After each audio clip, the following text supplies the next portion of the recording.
speech?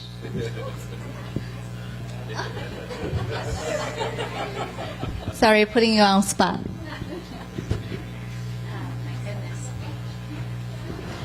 Okay, for any of you wondering, that was by design.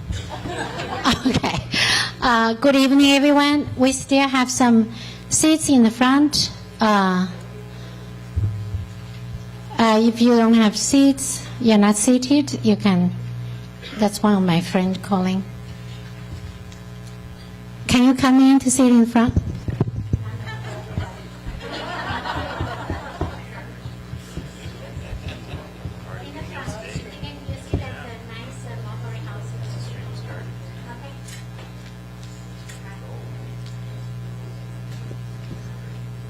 Sorry, now let me do it again. Good evening, everyone. I prepared a little speech. Mount Hope Chinese Association is actually very young. We formed only in June of this year, but we've been very, I would say, not young in terms of the activities. We have held multiple seminars, corporates, and we also participated in community events. We supported our veterans during their parade against crime in the National Night Out. We have also been doing the regularly food delivery to the needy and the elderly. Also, we are planning a wonderful Chinese New Year celebration, January 29th next year. So mark your calendar. That's going to be fun. What I want to say is that I want to explain a little bit of why we are doing this type of events, like to hold the Wake Up to the CCP Threat seminar, because our mission for our organization is to assist to return to the traditional values and also traditional ways of life. And what is the traditional Chinese culture ways of life? I think it's really something worth highlighting. It is 5 constants that has been the core values of the Chinese traditional culture. That is benevolence, righteousness, propriety, wisdom, and faith. Can you have a seat there, Chip? That's yours. Yeah. Thank you. Welcome, Brian and Chip. The CCP has done a lot of damage to the traditional Chinese culture. Also, it has done a lot of damage to the society globally. So what we are doing, in order to return to the traditional ways of life, we have to face up to the reality of the CCP contamination of the world. That is why we are raising awareness. And we have a very outstanding panel. We have welcome Jenny, hi, and that's Xiang, and we have Chris and Kay, and Jenny will introduce them for me. But before we go further, I want to thank so many people I need to thank. First of all, I want to thank our much cherished Middletown mayor, who is absent today, but I did receive his well wishes. I really appreciate him giving us this space, supporting us with this space. And also I want to thank Chip for supporting us promoting this event. Thank you, Brian, for that wonderful, yeah. And thank you. And I have my friend Robert, George, and their families here, many familiar faces. Thank you all for being here. And before I go on further, I want to welcome our Middletown City of Middletown Council President Miguel Rodriguez. I got that. He's my friend. He's going to say a few words. Thank you, Miguel. Good evening and welcome to Middletown. On behalf of Mayor DeStefano, he just returned from Florida. We have 2 aldermen also here, Alderman Tobin and Jerry Kleiner. Again, on behalf of the City of Middletown, thank you for having us. Thank you for allowing me to be part of your community. Our relationship is great in Middletown with the Chinese Community and Association. It's boosted our economic development, jobs, our housing. It's going great. So again, please, anything we can do. We have a great relationship. We like what we see in Middletown. Again, on behalf of Middletown, thank you for hosting it. I know the mayor had said instead of saying Mount Hope Association, change it to Middletown Association, or Orange County. So again, thank you for having me being part of your event. Thank you.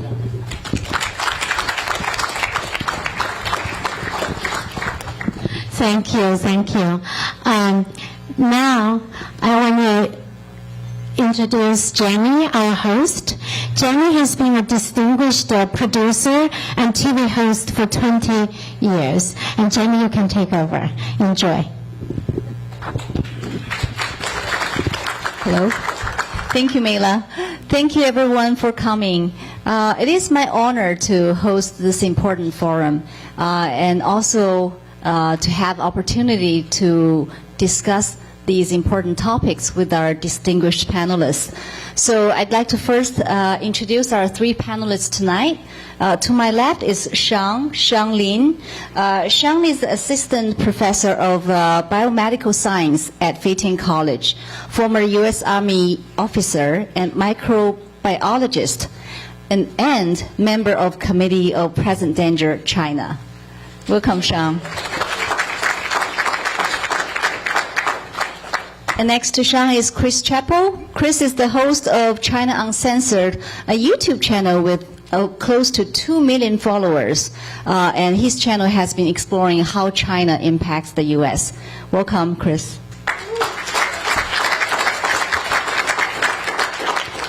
I think some of you may see him on the YouTube channel. Now you see him in person. Okay, so our third panelist is Kay Rubacek. Kay is an award-winning producer of film and TV. She's also an author and expert on communism and socialism. Kay's family fled communist regime in Russia and China. Welcome, Kay. Okay, so without further ado, let's dive in our main theme tonight, the CCP's infiltration and threat. So I'd like to first invite our panelists to spend a few minutes to discuss and talk about their observations of the CCP's infiltration in U.S. today and its threat. So we'll start with Shang. Thank you very much. Thank you very much, Jenny. Okay. Now it works. Thank you very much, Jenny. It's my pleasure to join here. I relocated from D.C. area to Middletown early this year. So finally become local.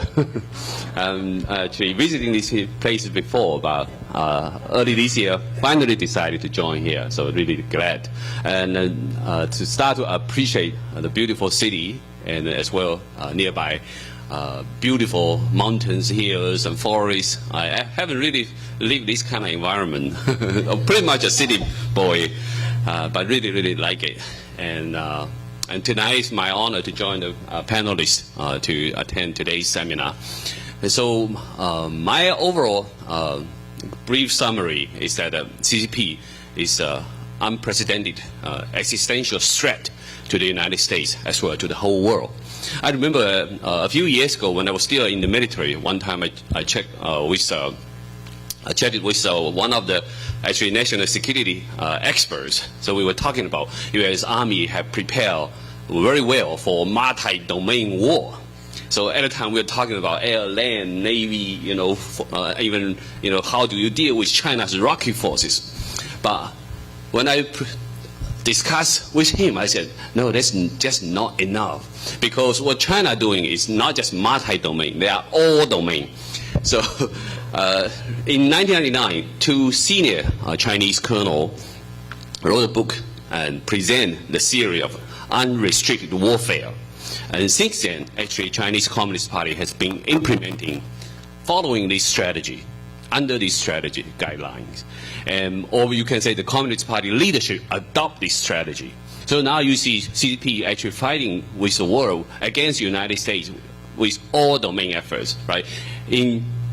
For example, in the chemical warfare, you know about fentanyl, right? The China produces fentanyl, and then, or sometimes the raw material for fentanyl and its derivatives, and shipping to Mexico and then coming to the United States. The chemical warfare and the biological warfare, you know about the COVID, and when Chinese Communist Party let people in Wuhan, even they may be infected with the COVID, but let them travel around the world, spreading the virus worldwide, and we have a major hit by the virus, by the pandemic. Right. And then from political warfare, they try to delegitimize and belittle U.S. democracy and our republic, and also boosting China's nationalism, and promoting China's concept, China's model, try to say the authoritarian government have better advantage than the democratic American system. And then they also have the industrial warfare, when they try to break up the supply chain for U.S. industry, and they also destroy U.S. industrial manufacturing base. So, and in the financial world, they bribe the Wall Street and bring the investment to China. So there are so many aspects. Almost every activity that human being engage, CCP can find a way, weaponize it, and against American people. And a lot of time we just didn't realize. And one last thing, just a brief summary. I think one last thing I want to mention is about the information warfare, right? Tonight, I think we're going to discuss about TikTok. And at the same time, I want to briefly mention, a few days ago, the former Communist Party leader, Jiang Zemin, passed away, right? And you read a report from CNN, from Reuters, from New York Times, all praise Jiang Zemin. And to a Chinese immigrant, it's totally shocking. I can't believe it. Because, well, who is Jiang Zemin? He's the architect who designed the persecution of Falun Gong. He's the architect who designed the organ harvesting industry. And he's the one who actually came to power after he executed crackdown policies in China, especially in Shanghai area when he was a mayor in 1989. So he basically is soaked with Chinese people's blood in his hands. How can CNN and other media praise him? He's the architect of Chinese communist system. No, he's the architect for evil killing of Chinese people. Right? So that's why I said there are many ways actually the CCP's propaganda actually infiltrated in the United States, and sometimes we didn't realize the threat that we are facing. A lot of every day we receive maybe a wrong concept about the Communist Party, about China, about so-called China rising. So many concepts we got it wrong. So hopefully tonight we can have some chance to go in deeper. Here's my brief summary. Thank you.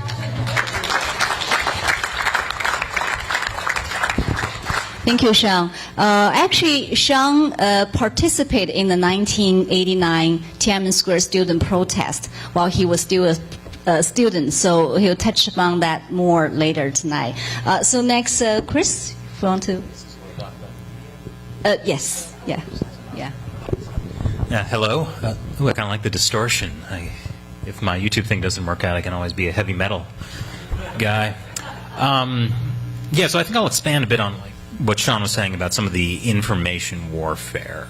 The Chinese Communist Party does consider itself at war with the United States. This is something they'll say in their internal speeches in Chinese. They obviously don't translate it to English, but this is what they're saying. They also talk about spreading international communism. So, information warfare, they're trying to actively shape how Americans think about China. And they do this through tremendous control over American media and American big tech. I'll talk about media first. Here's a good way to get into that. So, as Sean was mentioning, we know now that China has been harvesting the organs of prisoners of conscience.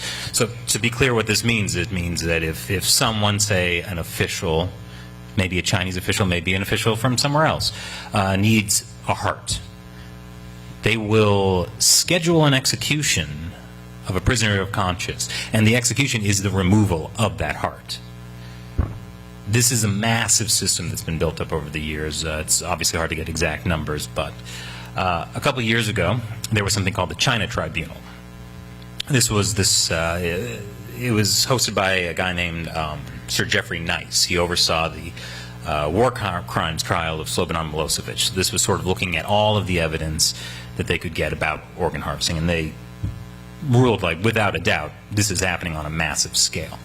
But one of the interesting things that came out of the China Tribunal is that they had people give testimony, give witness. And one of the people who spoke was a former New York Times reporter named Kirsten Didi Tatlow, that's her name. And she was talking about how she went to the Beijing hospital for an event where state officials were going to be talking about their organ donation system. And she overheard a couple of Chinese transplant doctors talking about getting organs from prisoners of conscience. Of course, when they saw her watching them talking about that, they gummed up real quick. But, so she was like, this is a huge story, and she went to her editors to get permission to, do a lot of research, do a lot of digging into this story. And her editors made it very clear that this was a story the New York Times did not want to cover. Now think about that. Organ harvesting of prisoners of conscience, and the New York Times didn't want to cover that story. What's going on? Well, so it's so transparent. You don't even have to dig very hard. There's something called the FARA, Foreign Agent Registration Act, where foreign agents of governments have to report their activities. And very clearly we can see that the Chinese Communist Party, through what's called the United Front, which is a branch of the Communist Party itself, has partnered up with an American lobbying firm called JBL, I believe, to give journalists from CNN, MSNBC, Washington Post, so many American media companies, all expense-paid trips to China, these nice dinners, and it's all this process of changing how Americans think about China. Because what many people don't know is that 90% of the media in this country, this includes what you're seeing on TV and in movie studios, they're all owned by one of 5 media companies. 90% of our media is owned by just 5 companies, and they all have business interests in China. And the ones that don't belong to these 5 media companies, like the New York Times is owned by Mexican billionaire Carlos Slim, lots of business interests in China. Washington Post is owned by Jeff Bezos, a lot of business interests in China. Of course, Bloomberg is owned by Michael Bloomberg, who has gone on TV and says he doesn't think Chinese leader Xi Jinping is a dictator, that he has to answer to his constituents. He ran for president. And it doesn't get much better when we're talking about big tech. Twitter, before Elon took over, a whistleblower came out and said that Twitter was making millions of dollars working with China. They were giving Chinese users data to Chinese authorities. There was even at least one case of a Chinese spy inside of Twitter, and they didn't care. And Twitter is it's not nearly as big as Google and YouTube. So if China has that kind of influence there, what do they have in Google? A good example, like you've heard of these protests that have happened in China over the past week. So I found out that, if you go on Google, do a search for it, Google has that autocomplete where it's supposed to predict what you're trying to say. You type out protests you type the letter C, protests in Chile, protests in Chicago. No mention of China. So you type out a little more, C-H-I, same thing, no China. And if you actually fully type out protests in China, you'll get something unrelated, like a bank protest that has happened. So if you can't even search on Google for these protests, what does that do? What does that do? So this is how the Chinese Communist Party is actively shaping how Americans view China, which has a big impact on what we demand from our politicians, from Wall Street. If more people knew about organ harvesting, I don't think if, these big Wall Street investment firms came out and said, hey, you should really triple your investment in China, I think people would stand up to that a little more. And that's just some of the many fun things we'll talk about tonight. This is why I try to use humor in the show for my own sanity, because it would be very difficult to do this for 10 years otherwise. Thank you.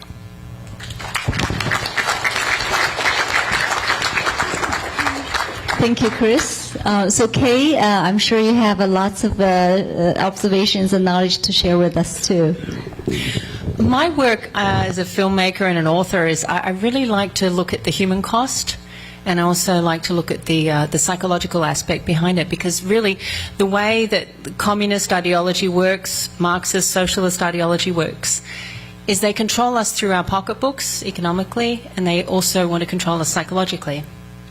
And because my family's escaped communism, not only from Russia and China, also from the former Czechoslovakia, where my husband was born and raised, and his family had to escape. That was sort of a life or death situation. They were lucky to find freedom in Australia. And there's a lot of similarities between all of those regimes. And of course, each country has its own unique situation, and the culture of the people there and ways socialism tries to come and take over will adjust to whatever the nation is.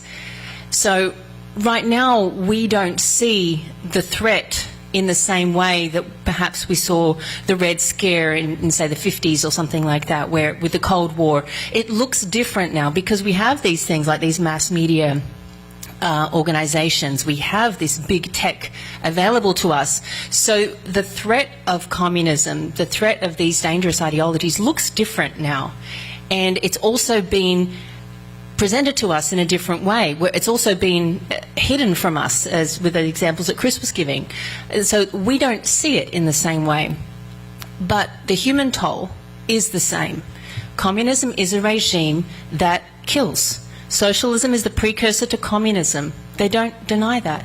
China themselves call themselves a socialist country, but they are a communist party. It's one and the same. It's delusional to think that they are separate and one's better than the other.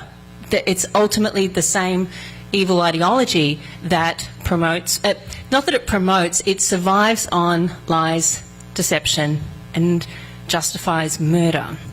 When you look at fentanyl as one example, I was on the border, the US southern border last year, and I was interviewing Border Patrol members, I was interviewing drug experts, I was interviewing immigrants and a whole lot of people. It was very eye-opening to see the deception, the way they use and abuse the illegal aliens coming into the country. But the fentanyl is the #1 killer right now for 18 to 45-year-olds.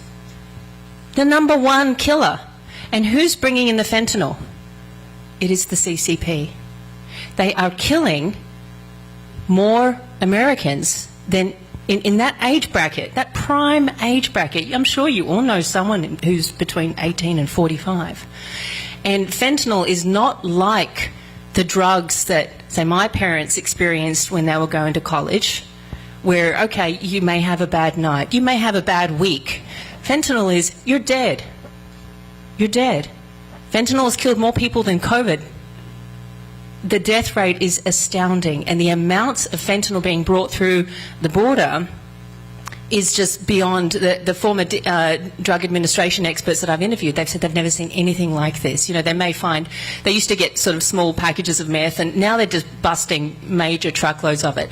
The human toll is murder. And communist regimes kill. It doesn't matter which country you go to. Not only do they kill, they justify the killing.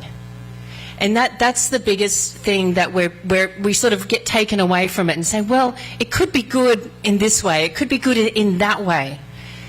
Is it acceptable to say, well, we can murder these people and not these people? If you go down that path, you end up in the same way where they'll come for you eventually. And they always have, they always will. The ideology is exactly the same. The Chinese Communist Party's own constitution has barely changed at all in its 70-plus years. The Communist Party has its own constitution, and then the Chinese government has its own constitution. But the Chinese government's constitution says we follow the party. So the party is above everything. And it's definitely above God in China. It's an atheistic regime. It's an atheistic ideology. And that's how they used to justify killing, because they just use the people in China and us as well. They see us just as numbers, or as worse, as animals and as dispensable, as resources. And that's the hardest thing, I think, when we look at the surface of all these sort of dangerous, crazy things that the CCP is doing, and like, wow, why would they do that? When you look at the ideology and how they think, and I've interviewed a lot of people who were part of the regime, this is how they think. This is how they've been trained to think, and they justify the killing. And that's the human cost, because not only do we end up human beings killing human beings, we have human beings justifying it in their head, saying it's okay to kill human beings, it's okay to train others to kill human beings, and it's okay to look down on others and say that they're worth killing. That's what communism is. Karl Marx called it a spectre. What's a spectre? It's a ghost, it's a demon. He himself knew what he was talking about. I mean, it's something, and this has travelled through all these regimes. It's the same thing, though the form takes different shapes. And this unrestricted warfare that Sean was talking about is really what we're up against now, because they've got big tech and they've got all these things. But I don't have as much humour as Chris does, but I have a lot of hope. So that's what keeps me going. And I know the power of a smile, because I've interviewed a lot of people who survived prison because of that. And so I see a lot of hope, and I know the hope is in humanity and in who we are, you know, everyone really valuing every human being as they are. And that's what the foundings of this nation is built upon, valuing every single person under God. And thank you. So no matter however bad things may seem, and we really have, you know, there's so much information here and it is alarming. Just keep perspective. I think that's important, because that's the one thing they want to do psychologically, is make us think that we don't have any power. But that's because they know we have the ultimate power. So I think that's my part. Thank you so much, Kay, for reminding that we always have our faith and hope. All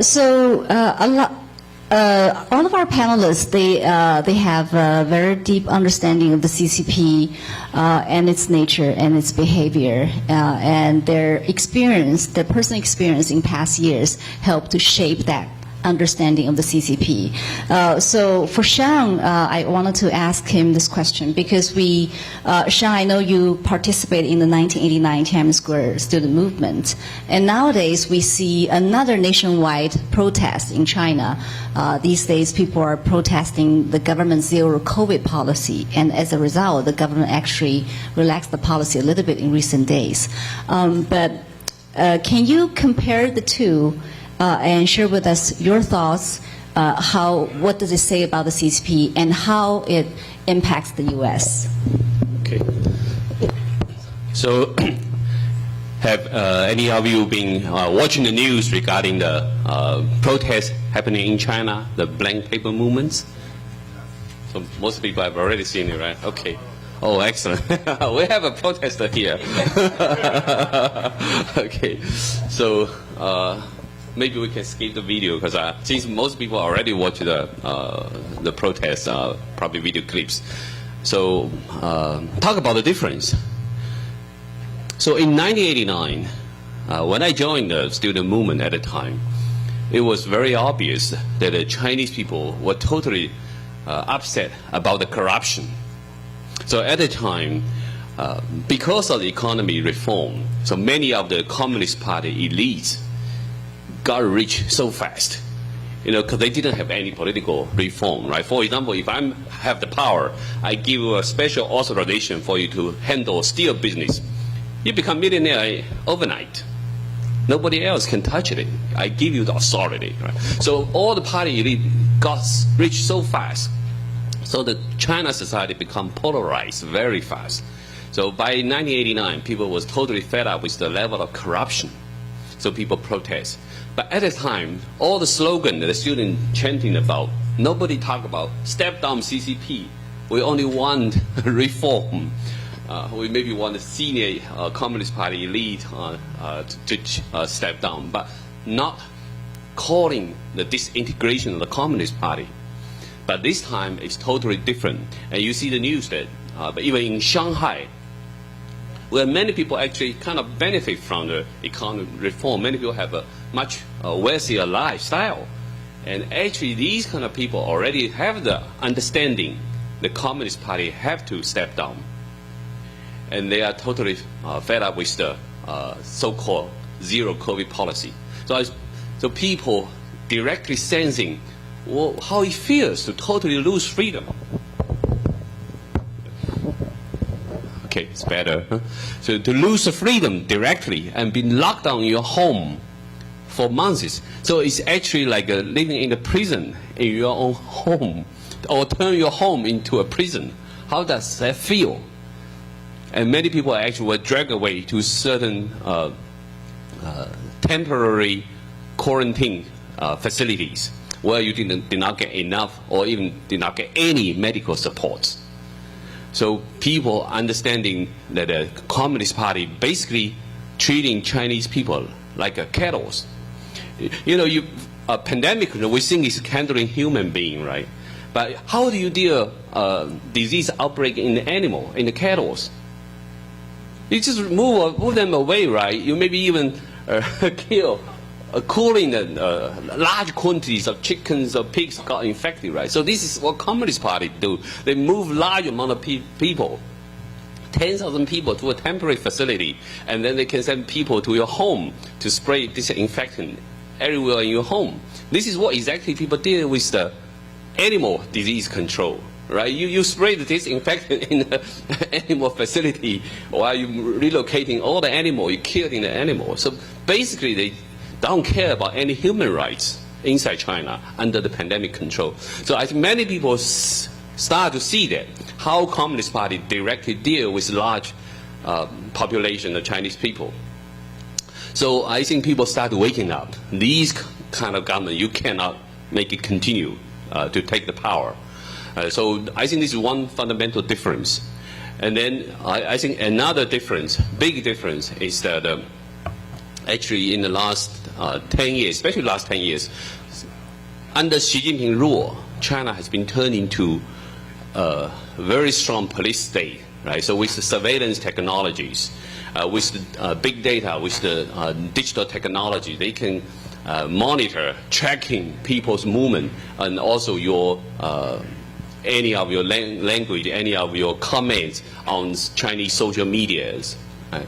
So the Chinese government has much tighter control of the society. So people can easily be controlled by your digital code, your health code. Right? It can turn red, it can turn yellow, and your movement will be restricted, or you may not be able to even enjoy maybe even moving around in your neighborhood. You can be locked down in your building as well if your code turning red. So it's a very, very strong digital totalitarianism.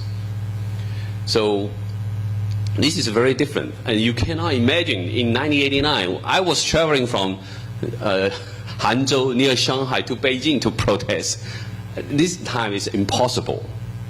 Right? So people have to protest in their own local community. You have to at least get the freedom to get out of your building, get out of your own house. You even have to pursue these basic freedom to step out of your house.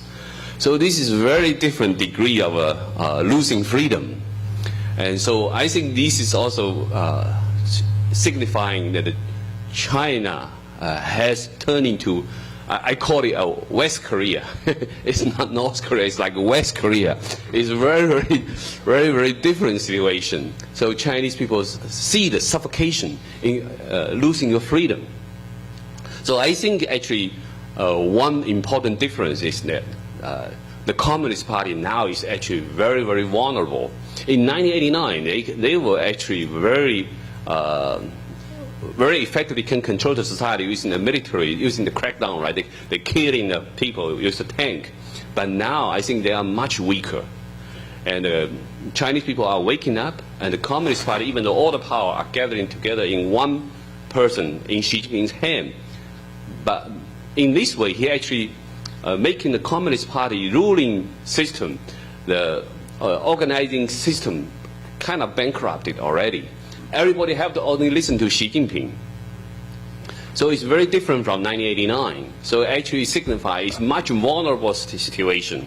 And once people calling step down Xi Jinping, they basically calling step down Communist Party.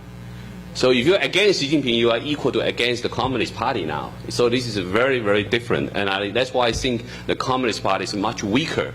In a certain sense, Xi Jinping is doing a great favor for the whole world. Because we talk about the threat of the Communist Party everywhere. And there are so many people who talk about you need to decoupling with China. But Xi Jinping is doing it for us. Right? What he did is basically making China totally isolated away from the whole world. So he is actually the great accelerator for the disintegration of the Communist Party. Yeah, so we have to applaud him what he did. So that's why I think it's a huge difference. And I think Chinese people waking up. And I also want to echo what Kay has said. Communist Party is a ghost demon. And they are destroying the Chinese civilization and also make a lot of change on the society, ruin the environment in China, and also change Chinese people's culture and as well as their conscience. And so now you can even see the organ harvesting become a huge billion-dollar business, right? So in a certain sense, actually, I see. Back to my comment on the Jiang Zemin, the former Communist Party leader. I think he's the one who opened the gate of the hell. He let so many demons coming out in this Chinese society. So these people don't have any conscience. They can kill people. They can treat Chinese people like organ farm. Anytime they want an organ, they can take it. And once they had the digital totalitarianism, they have so many people got their blood sample tested, right? And they build a nationwide database. So now many people, you got your blood type, your tissue type, your genetic information all in the big database in China. So any tourism going to China for organ tourism, right? They can identify the person and then decide who to be killed, whose organ need to be taken. And now in China, many young students, college students disappeared. And some people were found with their body, with all inside organ were gone. This is totally organ harvesting, not just taking one kidney or liver. It's all your organ inside being taken away. So there are definitely, I call it, so many demons running around in China, and they're doing so bad things. And the Communist Party is the one actually nurturing this demon to kill people inside China. And of course, they are spreading their viciousness worldwide, and that's why jeopardize the whole world civilization. And right now, I think Communist Party ideology in the U.S. is also like already in the cancer status, right? It's already, the communist evil is already kind of inside our body. So it's very hard to fight it, but we still need to get our courage and strength to fight it. Amen. Amen.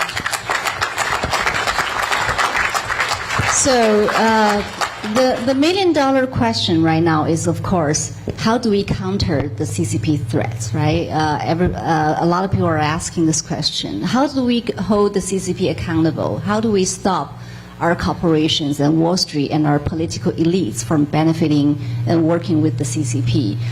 So I'd like to ask our panelists these questions for the next 20 minutes or so. Then we're going to open up for question and answer. Chris, I have a question for you. You mentioned TikTok. In recent days, we see a lot of states, a growing list of states, banning the use of TikTok on government devices. Among them are Maryland, South Dakota, South Carolina, Texas, and Nebraska. So why do you think they're doing this, and what do you think are the significance of this? Well, so earlier I was talking about some of the things American big tech has done to benefit the Chinese Communist Party. And keep in mind, those are American companies. TikTok is a Chinese company. So just imagine what they're doing. TikTok, so here's a good example. Back in 2020, there was a border skirmish between China and India, and Chinese soldiers killed 20 Indian soldiers. And one of the first things the Indian government did after that was to ban TikTok, as well as a whole bunch of other Chinese apps, because they understood these are tools the Chinese Communist Party is using to pump propaganda into the population, and it was killing Indian soldiers. Now in the U.S., it's good to see these small steps. I know there's been efforts to ban TikTok for like military in the Pentagon, because obviously once you have TikTok on your phone, the Chinese government can track you. They give your data to China. But it really needs to be just a total ban, not just in government employees, but I think it should be completely banned. And now that, I talk about this a lot, and that sometimes upsets people because, you know, they don't like the idea of banning things. But one of the really useful ideas for combating the Chinese Communist Party is the idea of reciprocity. Basically, we treat you the way you treat us. China does not allow any American tech companies to operate in China. They don't have Facebook, they don't have Twitter, they don't have YouTube. Why do we let them have their apps in the U.S.? It just doesn't really make sense. Now, maybe if they want to start allowing Twitter and YouTube into China, well, then maybe we can have TikTok as well. But until that happens, why would we have TikTok? And I should just say, I hope none of you have TikTok on your phone, because once you give permission, even if you delete the app, they still have it in on your phone. So it's once you have that, it has corrupted your phone. So. Yeah, so not only remove it from your phone, but from your kids' phones. So I know some parents said they asked their kids to remove TikTok, they install it next day. So I think it's a good opportunity to share with your kids what the application could do and what the CCP's intentions are. That's also part of the process to actually to bring up the awareness. So Kay, talking about awareness, what do you think are the ways people here can counter the CCP threats? I think a big part is education. Like just this event, coming out to this event and actually looking for information, that's really fundamentally critical. I can tell a little story. Last year, I found out that in New York City, there's 3 pieces of the Berlin Wall. They're available. They're on public display. I didn't know. And so I was working for a TV network. I decided to do an episode on the Berlin Wall for the National Victims of Communism Day. How many people here, just raise your hand if you've heard that there is a National Victims of Communism Day? Okay, a couple of people. We should all know about that. Number one thing, November 7 is National Victims of Communism Day. Basic education. Now, that only came in 2017, so you're excused for not knowing. But this is the very, very basic thing that we need to know about. In Florida, they have now required, the governor of Florida has required that around the time of National Victims of Communism Day, the schools will teach 45 minutes, it's just once a year, it's not a big ask, 45 minutes about the true facts of communism. The true facts. That's all. Not propaganda, no distortions, just the facts. And you can just pick up any book, the Big Black Book of Communism, prepared by Harvard University. That's a pretty good one. It just lists the millions and millions of death cases. That's a basic where we should start at. So if you're in your community, this should be something that we actually need to know about. Why is it that we all are taught about other crimes around the world? I grew up being taught what happened in the Holocaust. I have a definition in my head as a child. I was taught what, say, Nazism is, because we had the trials for the Nazis in Germany, but we never have had any trials for communism. The crimes of communism, yet the communist dictators have killed more people. They are the biggest mass murderers in our history, period. There is no debate on that. And the numbers are far greater than what is listed. But even with the small, the only, say, 100 million or so people, right, we know they've killed. We know it's far more because that's not even including COVID numbers and things like that. So really, communism is the biggest killer, but we don't talk about it.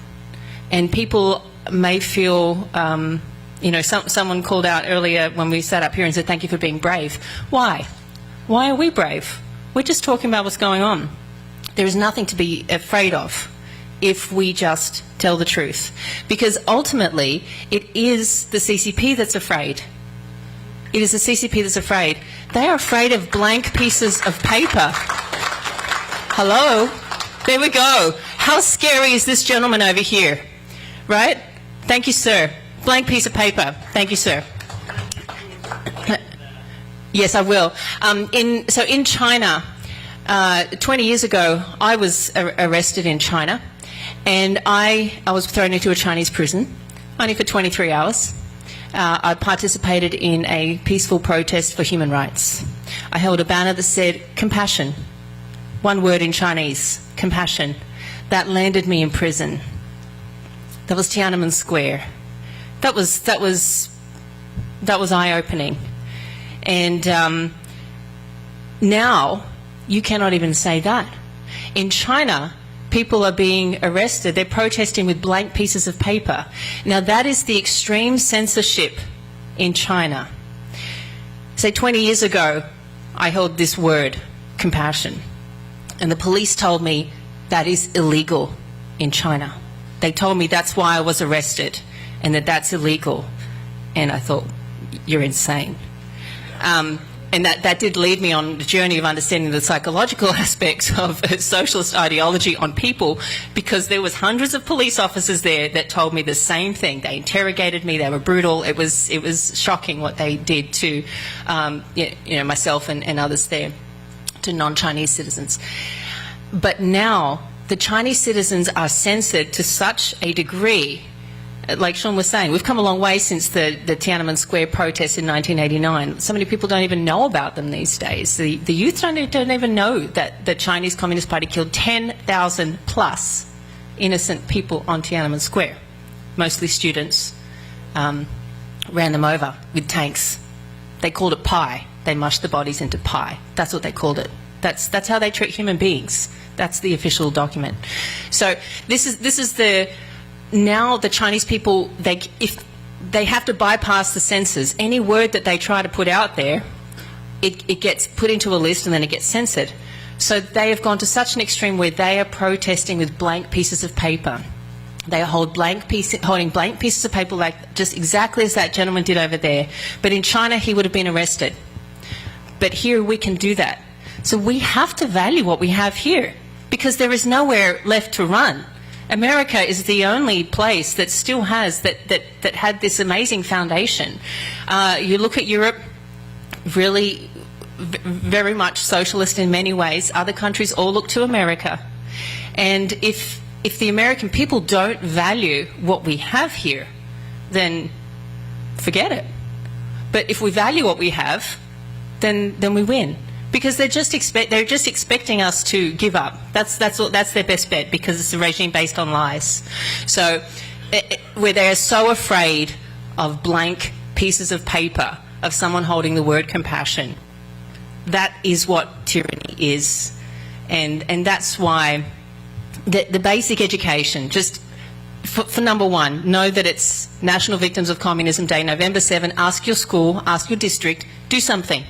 Do something for National Victims of Communism Day, 45 minutes. Follow Florida's example, great example. There is International Human Rights Day in 2 days from now, December 10th. Do something. These are very small things, but do not underestimate the impact of getting that 45 minutes a year into your kids' school so that they are taught the evils of communism. That seems like a small thing, but that's what we have to get out of the mentality of thinking that small thing doesn't matter. Because that small thing does. That blank piece of paper matters. That one word on a banner that says compassion matters. And that's all we have to really remember. But education, I think, is the fundamental thing.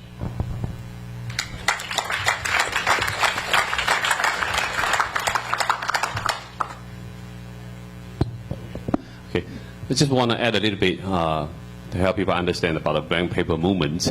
Because in China, in the last 20, 30 years, a lot of people appear to different level of Chinese government when they're being wrong, where the house is being taken down, or forcefully by the local authorities. Many people protest.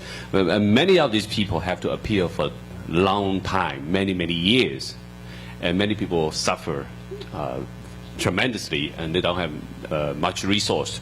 And so many people only get a simple piece of paper writing what's wrong, what they are complaining about. So in a simple piece of paper. But in China, the Chinese Communist Party have all kinds of excuse, and we call it excuse. Basically, you can throw people in detention center very easily and charging them sabotaging the social stability of China in any other excuses. So whatever you write on this paper, it will become a reason that they will enhance the persecution against people. So now people become smart. Maybe I don't have to write anything. The key is that I have the courage to break away from the fear against the Communist Party. I think to get rid of the fear in your heart is the most fundamental one. I remember it's a little true story. In year 2000, when I went back to China, so one time actually I tried to pass information to people in the street, right? And then also one time I even just tried to put a flyer about the truth in a basket of a bicycle. The first time I do it, my heart jumped so fast. I was full of fear. And you can imagine my hands keep shaking. So you didn't realize that living in China for so many years, the fear was just infiltrating your body for a long time. So I think the key is that the Communist China have using all kinds of political movement to persecute people for rounds and rounds. So your fear is deeply instilled in your heart. So now the Chinese people is actually breaking away from the fear. Even just a piece of blank paper means a lot.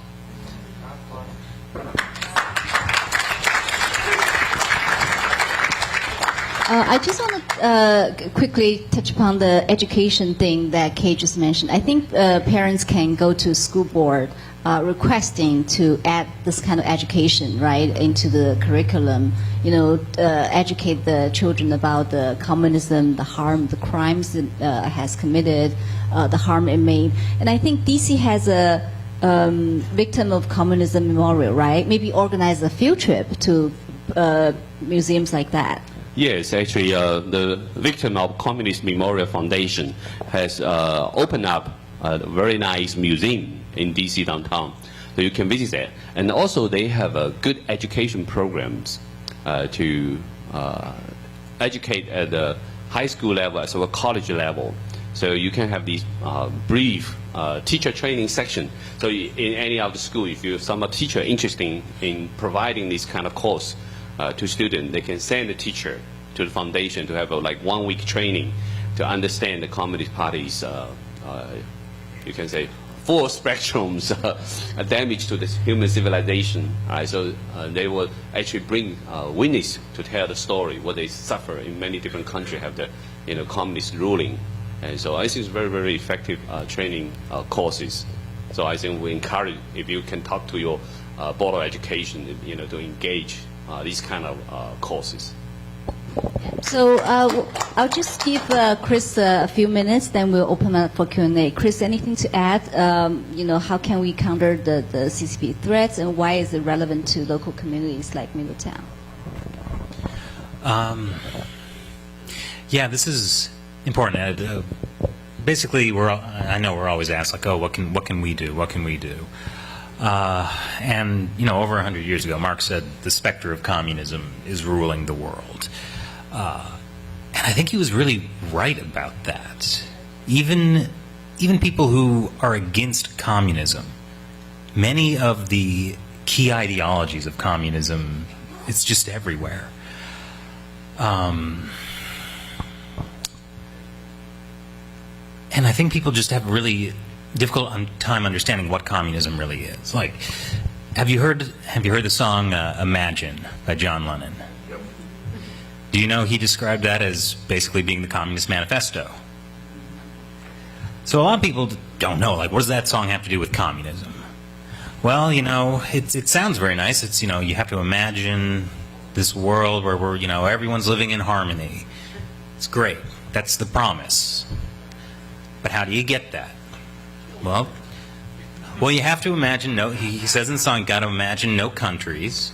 It's like, well, you know, I have family who have fought and died for this country. I don't know how I feel about it, having no country. You got to imagine no possessions. So what happens to my possessions? You got to imagine no religion. Well, I'd rather die than give up my religion, and that can be arranged, comrade. So it's this promise of a utopia, and that tricks a lot of people because they think, oh, this is good, this is what's compassionate. But Marx himself said, what communism is, according to Marx, the forcible overthrow of all pre-existing social conditions. The goal of communism is to destroy society and everything that holds it up. And I'll actually give a little example from the Bible, which I think is still useful even if, you know, you're not a Christian. I think it's a very, you know, the devil talks about how he wants to dethrone God. How do you do that? Get an army together and then what? Kill God? That doesn't work like that. You know, the Bible says that God is enthroned in the hearts of all of his creation. And so that's what the devil is. He wants to dethrone God in the hearts of his creation. And all throughout the Bible, it's described how you treat others, how you treat your neighbors is how you treat God. And in every communist society, that's always what they attack. They attack the bonds between people. They make people fear and hate and distrust each other. So really, what to do about communism? Well, the communist goal is to destroy society. Violence, Marx said, violence is the midwife of any old society pregnant with a new one. So, if they want to destroy society, we have to have our society be strong. How do you have a strong society? Well, you need strong communities. How do you have a strong communities? Well, you need strong family. How do you have a strong family? Well, we ourselves have to be righteous. We can't just shovel garbage into our face, spend, you know, hours mindlessly flicking through social media. We have to really understand what communism is and how the ideology has influenced so many of us. I'll give a good example of this. A lot of people are like, will say, I don't believe in communism, I believe in capitalism. Right? Well, capitalism itself is a Marxist construct. The term was really coined by a French socialist named Louis Blanc back in like the 1850s, and only really got popular usage after Das Kapital, Marx's book, was translated into English. And there's a reason for this. It's because the communists say, we will kill you and take your stuff. Now, if you put that up against anything else, people will choose anything else. So they have to change it. They have to say, oh, no, it's against capitalism, the system of, you know, where there's oppression and exploitation, et cetera, et cetera. But, so we don't want capitalism. We want freedom. We want the freedom to engage in the economy. We don't want the government to control us. That's what we want. But that's an example of how, you know, even if you say, I am against communism, I'm for capitalism, you already have been, what's the word? Influenced, thank you. Yeah, you've been influenced by this communist ideology. So I think that is a big focus that people have to have. They have to understand this, and really the thing about dividing people and making people hate each other, that's part of being righteous, right? Thank you so much. Thank you, Kay. Thank you, Chris, and thank you, Sean. Actually, we have the book, The Spectre of Communism, in the back on the table. So talks all aspects about communism. So that's a great book to read. So with that, we're opening for question and answers. So I guess anyone has questions, just raise your hand. Okay.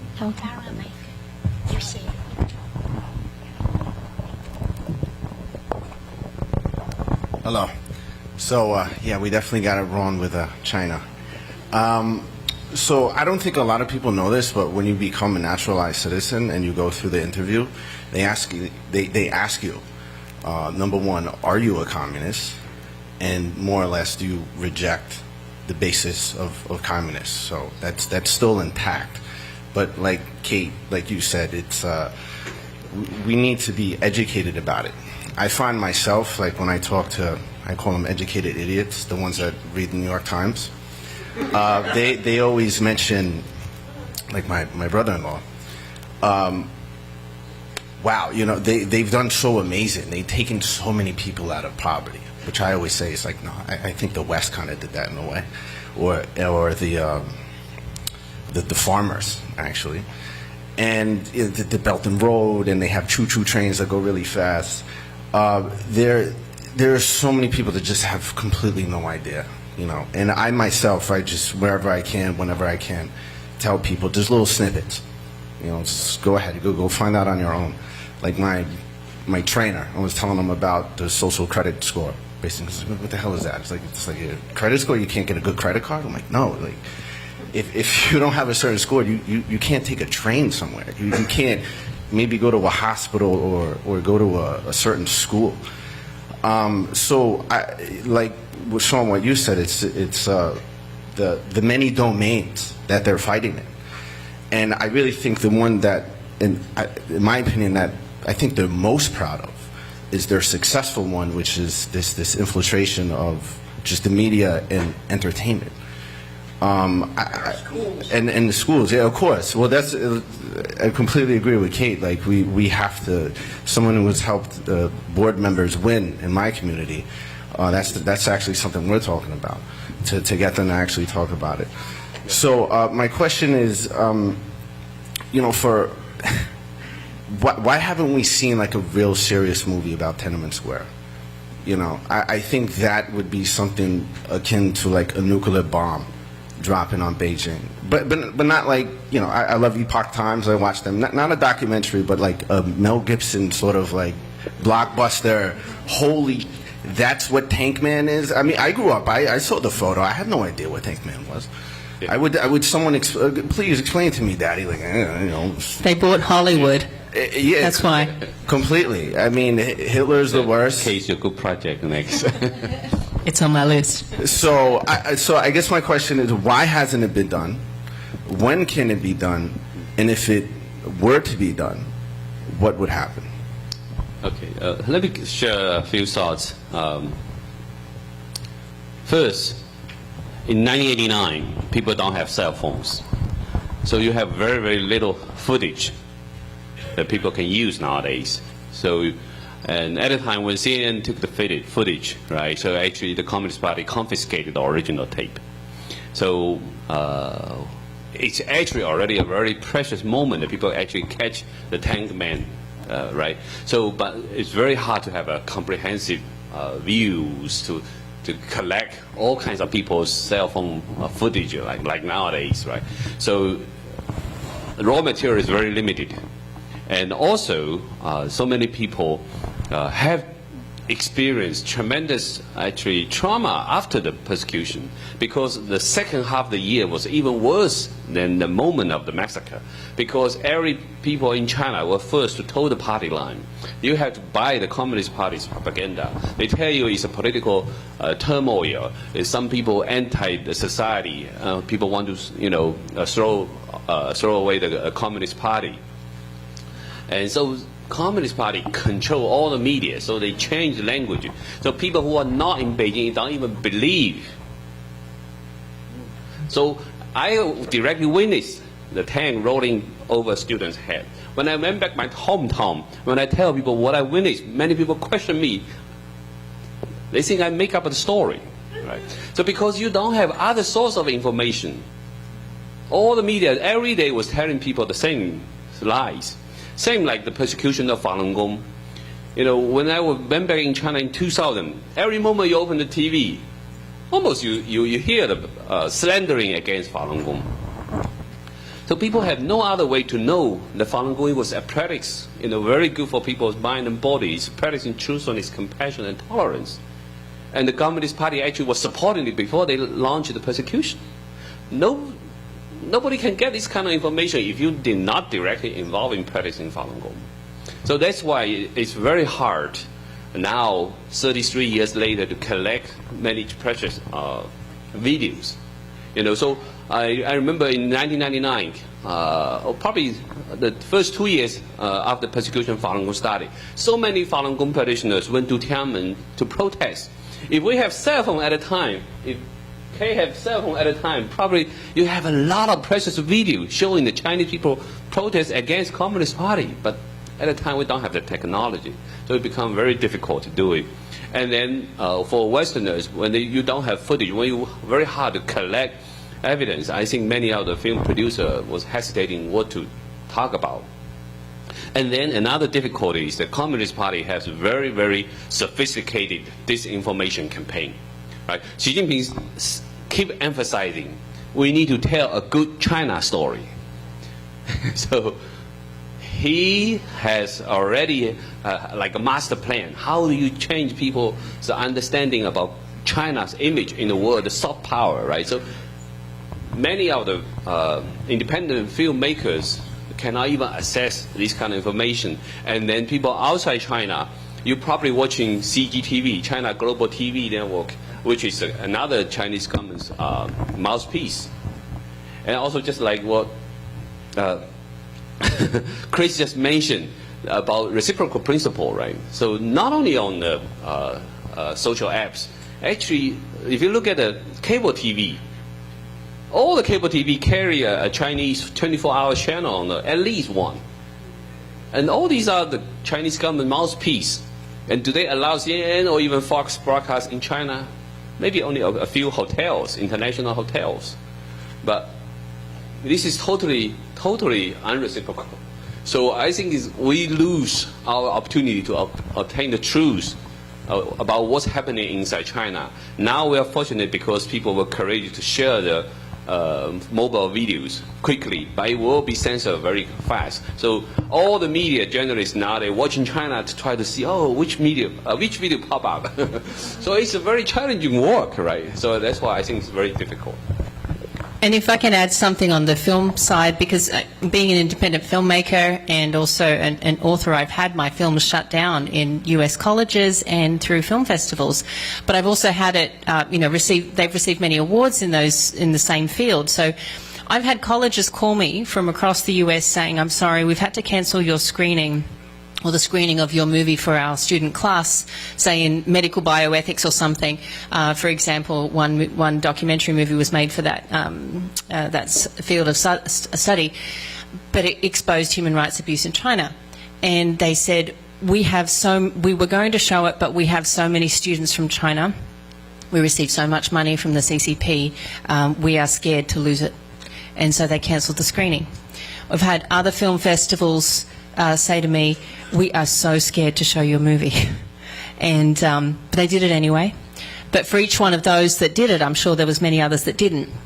And one more example, there was a very large film festival that's been running for more than 50 years, claimed to be very independent. They had been receiving $100,000 thereabouts from the CCP every year. And it's not like the CCP said you cannot have any movies like this, but they just knew they couldn't have any movies that would criticise their partner, their funder. And we were very fortunate that when our movie came out in 2020, the last movie I did, they decided to fire the CCP. They didn't take the money, and they gave us a gold prize.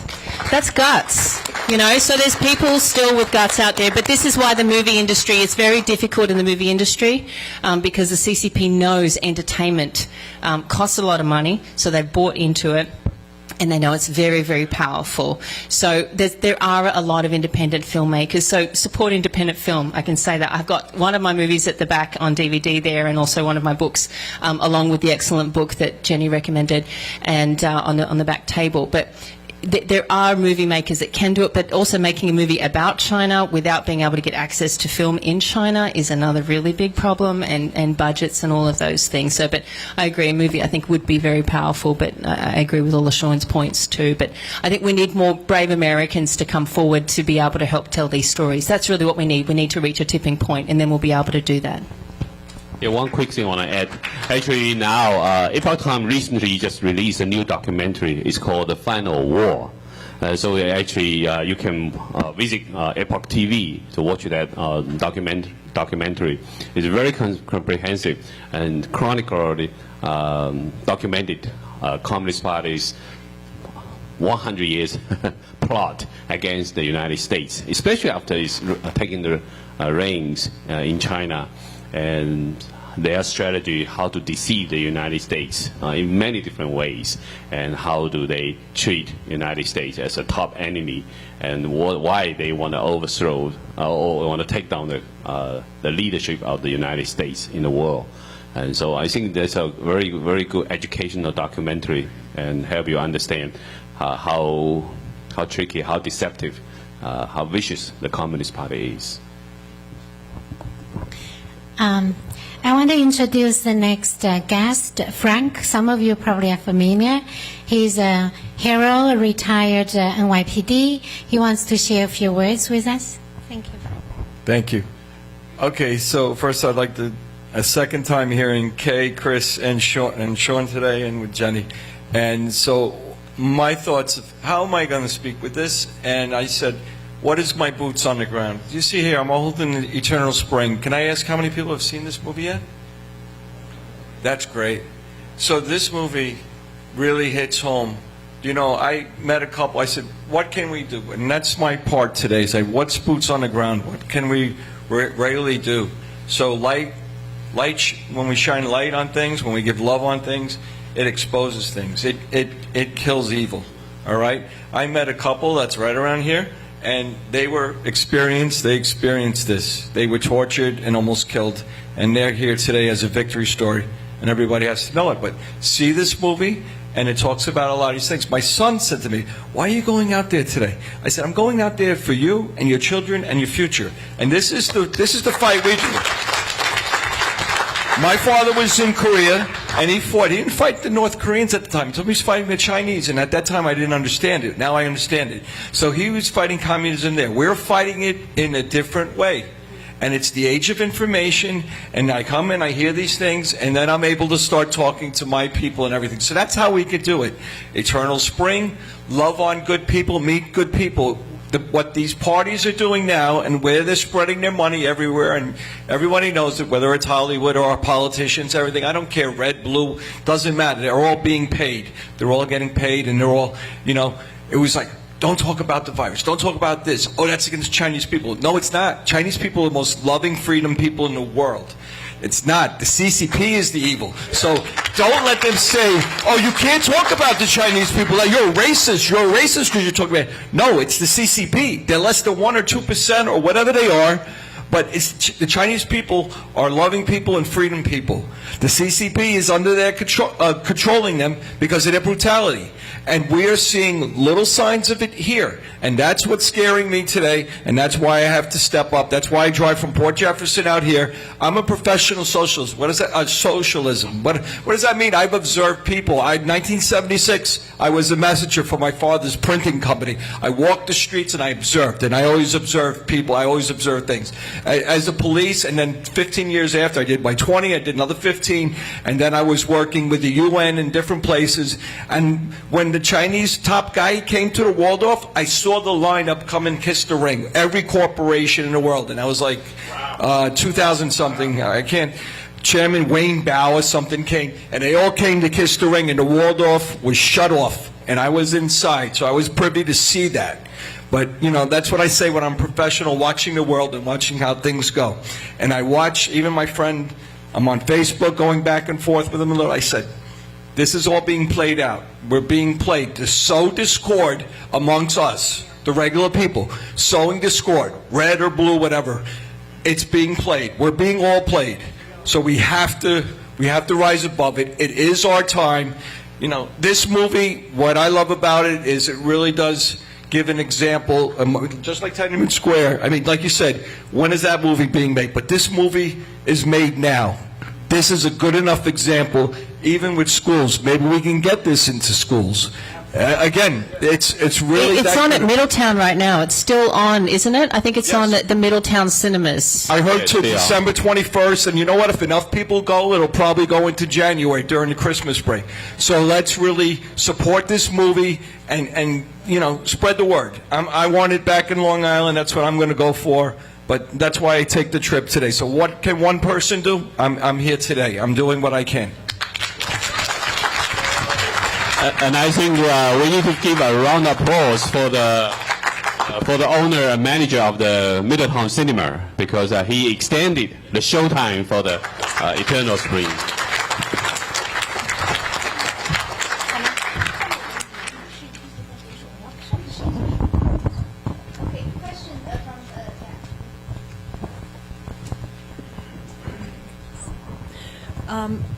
So we're talking about censorship in China, but look at us. Look how censored we were during the COVID debacle, you know? They couldn't talk about certain medicines and such. And the biggest danger, one of them, is if we go to CBDC, central bank digital currencies, we are going to be just like China. You might not be able to leave your apartment. If they don't want you buying a medicine, you might not be able to buy it. That means everything will be on your phone. You'll have a pass, go, you know. And they're trying to implement it very, very fast. And the way you can combat this, it's very simple. Use cash. Don't go through the self-checkout lines. Don't use the Apple Pays. Keep cash alive. Keep it going. Keep it going. Because once they implement this central bank digital currency, it's over. There's no going back from it. And they're trying really hard. Harvard, I just saw an interview with Naomi Wolf on children's health defense. I advise you watch it. She's talking about what's happening in Harvard with the kids. They're all on the social credit score. If they haven't gotten their vaccine, they're not allowed in their class. They're locked out. It's already happening. So, can you guys speak on the ESG? Because I know that's big, and a lot of people don't know about the ESG with the corporations and all that. Again, it's like the credit system, like she's saying. I mean, you guys, anything you can speak on that? I think that's big. I just want to tell you, I have this a couple handouts about why to use cash and such. And there's a site, globalwalkout.com. You can go and follow all their guidelines and, you know, implement stuff. You can take some of these. Okay. Thank you. I won't go into the ESG in detail, but just in general, you look at who is looking at China as an example. There were government officials here who said, you know, during the COVID times, they said China was an example to them, right? You know, that recently came out from a deposition from Anthony Fauci. You look at the leader of the World Economic Forum, Klaus Schwab, who has said that they look at China as an example.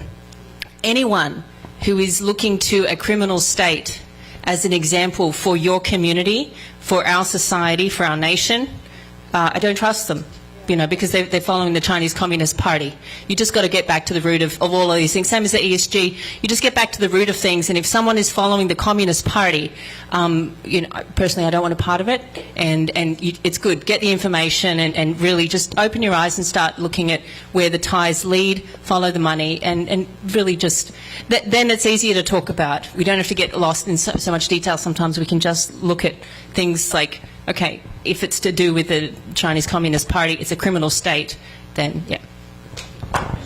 And I'm really glad the lady mentioned about the digital currency, the threat. You know, my mom went back to China a couple of years ago, and everywhere she goes, she asked my aunt to work with her because my mom doesn't have a cell phone. She cannot buy anything in China. She cannot get on the bus.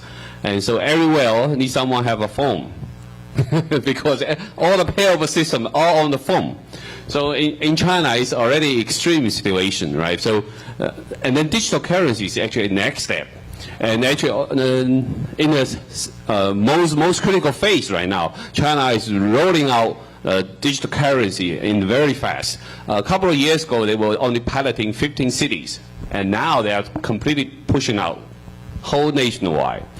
And so China definitely want people to live with digital currency, and the Communist Party can take away their wealth so easily. If you have a poor social credit, imagine what will happen, right?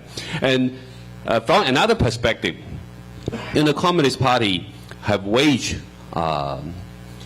crackdown against all religion in China, right? So imagine all your belief were destroyed, all your connection with higher beings, with God, with deity were totally cut off, and people don't have anything to believe, and now they give you digital power. So many people just believe in this digital power. So it's like in your body, they infiltrated a digital layer. You just follow the digital things all the time. So in certain sense, Chinese people is like an avatar in a second space. You just live like that. Everything is digital. If you don't have currency, you cannot. If you don't have cell phone, a lot of big city you cannot buy anything. Even the beggars have a QR code. Yeah, in China, that's really happens. Beggars have QR code, scan here. So it's become ridiculous, but it's reality, and people don't even realize the threat. Well, that was the thing they were saying about don't get the chip. They were talking about the future, that to buy anything you'd have to have a chip in your hand. But guess what? That's what you're saying. The phone is the chip. It may not be in your hand, but it's always in your hand, isn't it? Yeah, and one day the chip will be in your body. Yeah. Point that. Yes. Hi. Sorry, kind of nervous. With the digital currency, Biden has already put out an executive order, number 14067. They're already trying to implement it, but people never heard of it. It's already in effect, starting to try to get in effect. You have to Google it. Another thing for China trying to take over, Google Belt and Road Initiative. It shows how China is taking over smaller countries legally by letting them borrow money that they know they can't pay back. And in the contracts, they take over their ports, their military bases. You have to educate people of this. Please tell your kids, teach your kids. If you don't know how, Google it. Sorry, Google, but you have to educate everyone. Don't be afraid. It's like we're afraid of. Sorry, I'm going to bring up politics. The Reds are afraid of the blue side. We can't do that. We have to educate them. Don't attack them. Educate them. Let them think. Teach them what we're coming to, and hopefully things can change. But sorry, they're taking me away. No, I'm done.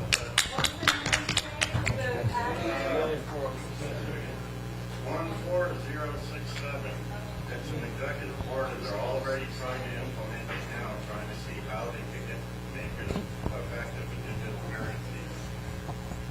They're already doing tests in New York right now. Really? Good evening, everybody. This is a really informative meeting, and I love everybody, but I still wear a mask because I don't know any of you. God bless you all. And my name is David Wilson, and I'm 50 years in the entertainment industry, the most powerful industry on the planet, by the way. It has the power to completely change everything in just one viewing. I saw Eternal Spring. It altered my perceptions about things that I didn't know things about. You talk about Tiananmen. Yeah, they may not have media, but I guarantee you know other people that were there. And they have a story, just like your story. Hollywood's not going to do it. Hollywood is owned almost lock, stock, and barrel by CCP. That's a fact. I've been in this business long enough to see it completely happen. Back in the Jackie Chan days and the Bruce Lee days, that's what we looked at as, Chinese film, basically here. But the fact of the matter is, Chinese money is in every pocket in Hollywood. and I mean deep. And that's not just what you're watching on television, the indoctrination to a police state. Every other show is some form of police indoctrination. But you talk about going to a cash currency. The fact of the matter is, fentanyl is a cash product. You talk about fentanyl, which is coming, everybody knows is coming from China, right? Well, that's what they trade in. And part of the reason to be able to have a tracked currency is to find out who's making the cash. You follow the green. That's the deal in capitalism. Follow the green. And, what we haven't been following is our consciences and our heart. And you know when something's wrong. And you know that there's plenty wrong in China, just like you know there's plenty wrong here. But what we have to be is conscious about that. And that has to be from exposure to it. Independent film, we're an independent film company. We make independent film. Independent film is what it's all about. It's independence that drives innovation in any field, in any industry. The power of this, the United States still produces 75% of everything that's viewed as entertainment and commercial entertainment in the entire planet. But China no longer needs that because they've so thoroughly infiltrated Hollywood that they develop and make their own stuff. They don't even have to distribute it outside, and it's purely propaganda. And they learned that from us. Just like they learned how to manipulate currencies and manipulate countries, they learned that from us. We have to take a look at ourselves and in the mirror and say, what's my part in it? So, it's not just enough to throw darts at everything that's wrong over there. Throw darts at your own heart and find out what it hits. What am I responsible for? What are the products that I'm buying? I guess it was somebody did an expose of how many products in your house are Chinese, made in CCP. Do you know how many there are in your house? I bought some pants the other day, and I had no intention of buying a Chinese product. But there it is when I get it. It's sold in an American firm. It's sold by an American company. As long as you're supporting everything that's going on over there, it's going to stay that way.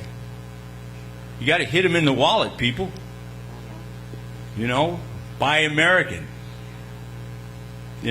Buy Taiwan. Buy anything outside of China. Don't buy China.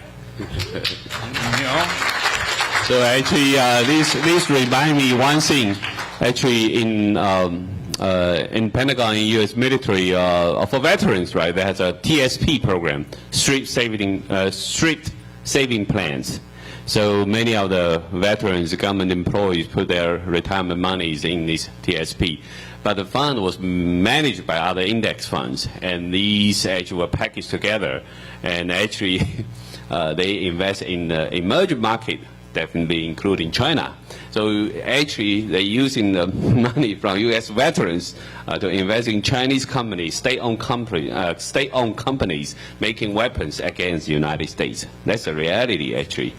And so this has been exposed, but the mainstream media won't report it, and you probably don't know it. And so it's kind of disguised, right? Many people, you buy this kind of index fund, you may not ask your fund managers which company you invest exactly. So I think there are a lot of things we can do to follow the green track the money. But at the same time, I think the Communist Party zero COVID actually severely taken on the Chinese economy. So I think even China's film market, cinema market, suffer tremendously. Nobody go to the cinema under zero COVID. So I think Hollywood started waking up because China is no longer a big market attracting so many fundings here. Definitely follow the money and vote with your dollar. I've got 2 teenage children, and I've taught them that they need to ask questions, and they need to look at who they're supporting with what they've saved, and they see that that's what I do. I'll ask them, you want to buy that? Where's it made? Who runs that company? And I make them look it up, and then I'll say I'm not paying for it. I don't want to support that. And so they're going to follow what we do. The younger generations are going to follow what we do. So it's hard. Yeah, it takes extra time, takes extra effort. But what's more important? It's all prioritizing. So if you want to make a change, you have to reprioritize what's important to you. And I think, as the gentleman was saying, it's really got to look at your heart and decide, okay, well, I do want to teach my kids this, and I'm not going to leave it till later. I'm going to do it now, and I'll keep doing it. So it's really, and you vote with your dollar, and you follow the money, and you ask questions, and really that can solve so many things. Okay, I'd like to say a couple of words. Can you hear me?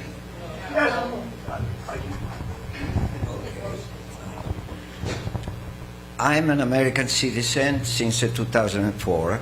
Originally, I'm from Italy. And I don't know how many of you know that Italy, we invented fascism. We invented fascism in Italy. So fascism is, the difference between fascism and communism is, in fascism, the corporation takes the power and control the masses. In communism, presumably the worker takes the power and control the population, right? But both of these way, they go to extreme. And we have example in history of extreme, like Hitler, Mussolini. I remember in my family, there was half of the family was with Mussolini, the other half was with, the worker. And they were fighting all the time. And that was in the 1960 or the 1970, and was already the atomic war, the atomic era. And this is the atomic era. We cannot fight against China. The only way to fight against the communism or the Chinese Communist Party is through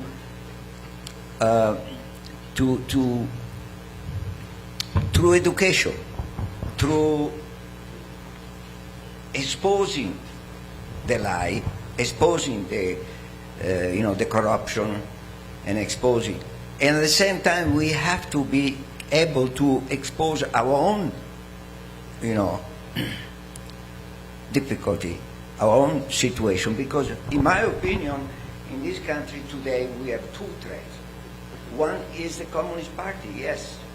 The other one is the fascism, is the corporation. They are taking over and they are controlling people. That's why Rick mentioned that we cannot have the truth because we are controlled by the money. Since we are in an era of the atomic, we can destroy ourselves. So we have to stay balanced and have a compassion for the Chinese people, the masses of Chinese people that are being brainwashed, and have a compassion for ourselves also, that we don't know the total truth. And with this is what a man can do.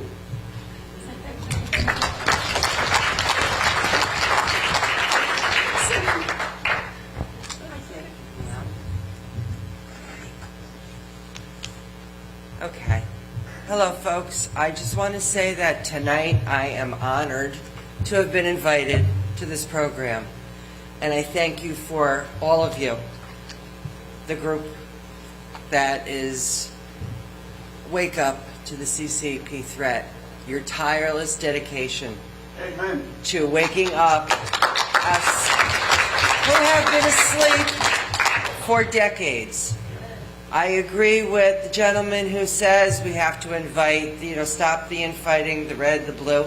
In my eyes, there is no red, no blue, because it's one party that has been against us, again, for decades. We're led to believe, okay, the red feel this and the blue feel this, and this keeps us busy fighting while this nonsense is going on. So we got to stop it. The education, the gentleman who just spoke last, bring this out to everybody you know. I'm going to bring it to my school. I would love to see that movie, Eternal Spring, in schools. I don't know how we're going to do it. You know, obviously somebody needs to make money for it. That's why it's in movie theaters. But we need to get it into schools. We need the children to start hearing this instead of the crap they're pushing. Guys, I love every one of you. I am so proud of every one of you because we could all be home right now. I know that I had a really busy day and I did not want to come out here.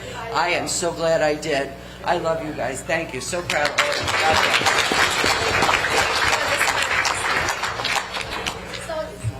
bless. I ditto what she said. My name's Chip. How many of you know the name Bobby Ann Cox? All right. Bobby Ann Cox is the attorney, the Westchester attorney that saved us all from the quarantine camps. All right? She fought temporarily. They're appealing it. But I just wanted to take this opportunity to let everybody in this room know that she's going to be in Poughkeepsie January 19th to give a presentation to a group called the Duchess Folding Chairs. It's going to be at the Faith Assembly of God, 25 Golf Club Lane in Poughkeepsie. And the title of it is Unify, Organize, and Act. Guys, you gotta go. We gotta go. You gotta go. You know, the enemy wants us all focused on stuff that we have no control over. The national stuff, global stuff. And our power is local. And so we really need to find a way to come together and build community of like-minded patriots that love this country, love our founding values. And so if you can join us on the 19th of January, it'd be awesome. Go to Bobby Cox and find out what she's about and what she's fighting. A lot of you folks don't understand there are internment camps here in America. And they're in New York. Don't put your hands up because this is real. But I'm sorry, am I insulting you? This is serious. This is there was a law that I understand, but there's a law that they're trying to pass where they'll come into your home and they can take you and put you away for as long as they choose. Bobby Cox, if you don't know, the only reason I'm mentioning this, sir, I'm sorry if I'm upsetting you. There's a lot of people taking mail harm. Okay, so we'll have to give the time to our next audience to ask questions. Thank you. Thank you very much. You know, Sir Thomas More, he was the one that penned the term utopia. And he was kind of against religion, against the Bible being brought forth through the Gutenberg printing press to give common man the ability to see what the Bible really said. And this is kind of the crux of what the problem is. The CCP is just a cog in the wheel. At the very center of this is globalism. These are globalists. And how many of you remember the story about Trotsky? Do you know what happened with Trotsky? He left New York bound with a suitcase, and he had some money in it, and he was stopped at the Canadian border. And they stopped him and they said, "Who are you? Where are you going?" "Well, I'm going to Russia." He said, "You need to make a phone call." They made a phone call back to New York City, to a certain building. And they convinced the Canadians to let this gentleman go. This was Trotsky, who started the Bolshevik Revolution. This is the crux of the problem. It's globalism. The same thing happened with Nazi Germany. I don't know if you know this, but in the Library of Congress, there's a document that was found against Prescott Bush. And they had found that he had been supplying the Nazis with gold during World War II. These people answer to the Royal Institute of International Affairs, the Council on Foreign Relations. These are all globalist ideologies that have been implemented to take over the minds of men and women in the world. And we need to be aware of this is what's going on. It's globalist, and it always has been globalist. It's just they're using certain factions in the world which have stood up to take over men's minds, to take away their free will for many years. So we need to focus on these institutions that have implemented this plan and program.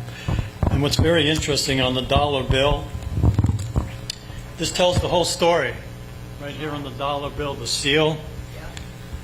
There's at the very top of the pyramid, there's a truncated pyramid that hasn't fallen all the way down yet. When they print it again in the not too distant future, that pyramid will be complete.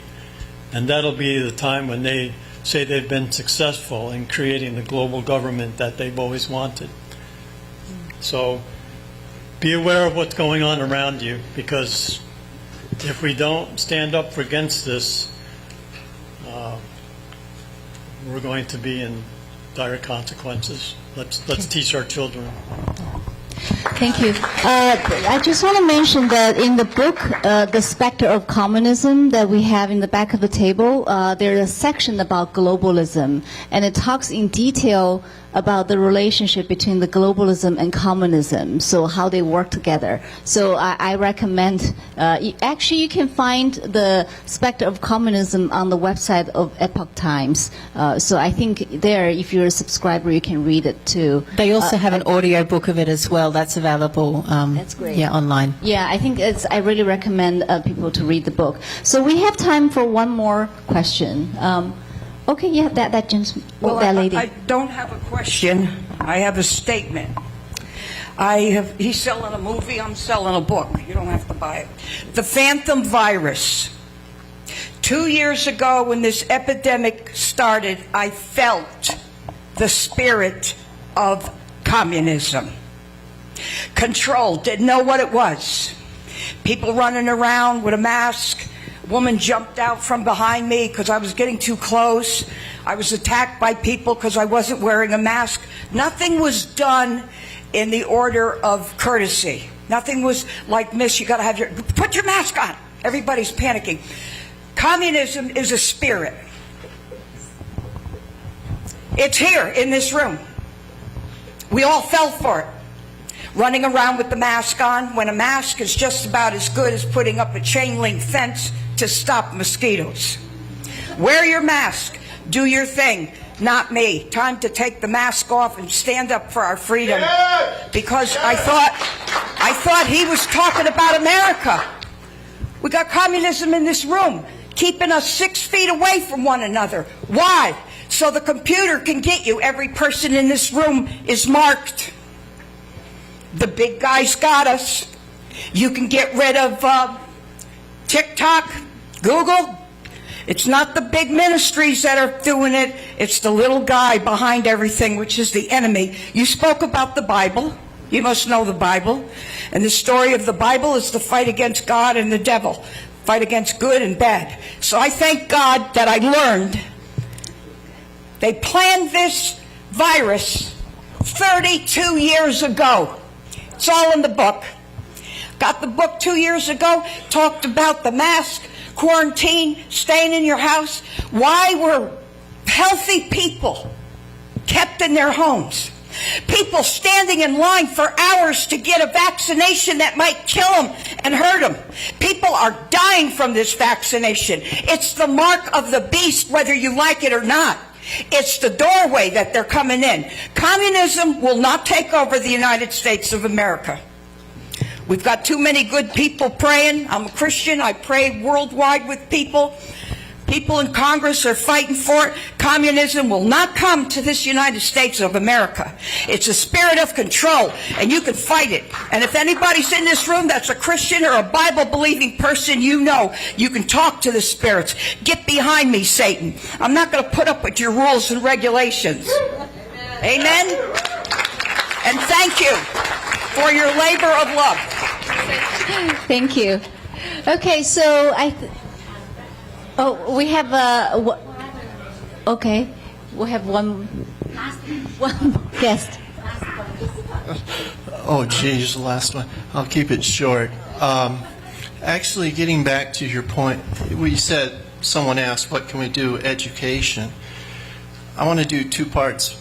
One, I want to ask again about education after I talk about it. But the first part I want to say is, I was thinking about what can you do, because everything we talk about, and let me turn around and look at the audience so everyone can see me, so I'm not just the back of a head. But it's overwhelming when you look at yourself, and that's the truth. I mean, you're talking the whole world. You're talking how many people? 1.2 billion in China right now under the control of the CCP.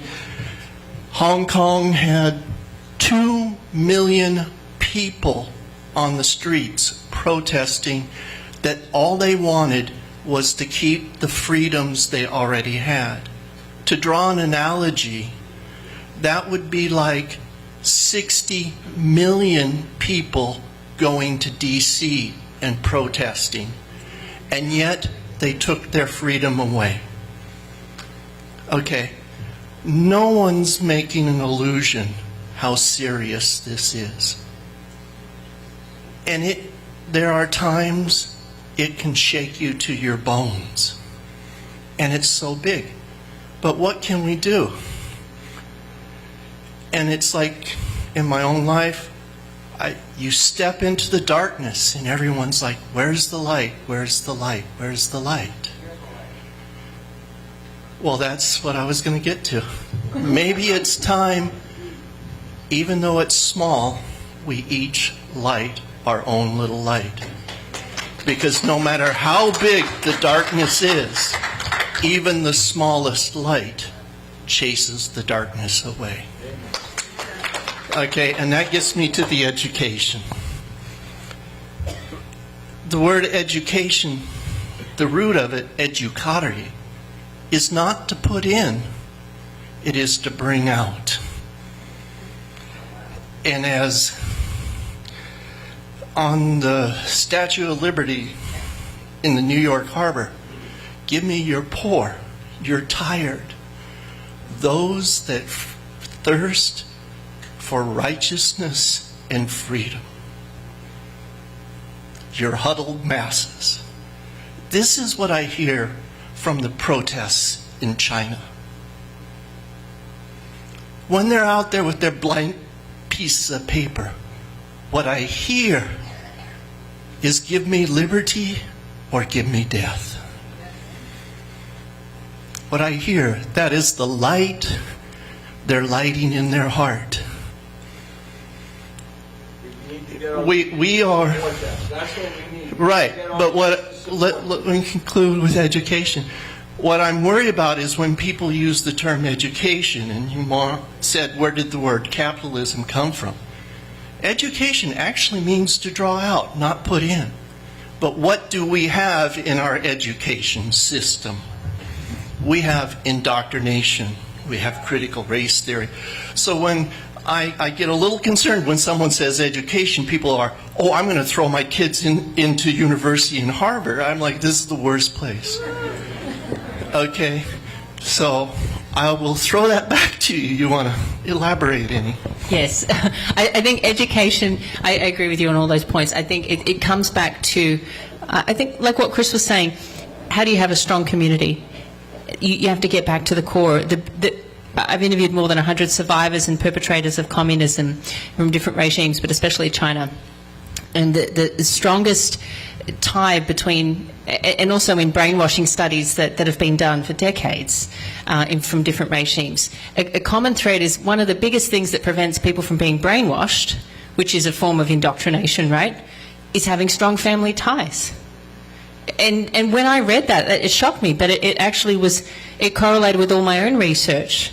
And yes, having faith in something beyond, you know, the human realm, whether you're a Christian or whatever your faith is, but having faith in something protects you. But having a strong family means that you've got someone in the world that's worth living for, and that's going to get you through these types of things. I think not forget about trying to change the federal government, but don't rely on them. America is about independence, rugged independence. Stop giving your rights to someone else and expecting them to solve your problems. You know, that's tyranny. Tyranny comes easily. You pay later. Freedom's hard. You pay now, and then you get the benefits. But once you lose the freedom, it's really hard to get it back. So the education starts at the home, starts at the dinner table. It starts in these groups, in these wonderful locations, wherever you are. That's where the education is. And for us to stop relying on someone that we don't see or talk to solve our problems for us. You know, this is where education is just with our neighbours, with our friends, and around the dinner table. That's the core, I think. Yeah, I just want to add that education is actually pay attention to what goes into your kids' books, right? Because you want to make sure that the right things are being taught to your children. Just like those parents in Loudoun County in Virginia, they stand up for what's right and they stand against for what's wrong, like the critical theory thing. So I think as parents, like I myself has a boy, he's going to undergraduate school. I'm not recommending him to go to Harvard or those schools, but I think you really, as parents, we need to pay attention to what goes into the books, what are the books in the library, what are being taught to our children. So that's part of our responsibilities as well. Do we still have time, Mela? We really don't. Hello? Okay. We don't have any more time for any more questions. Is it working? Yeah, we don't have any more. Unfortunately, I'm already keeping stretching the time. We do have some snacks and ready for some time for socialization, because even though we have a panelist, they're experts.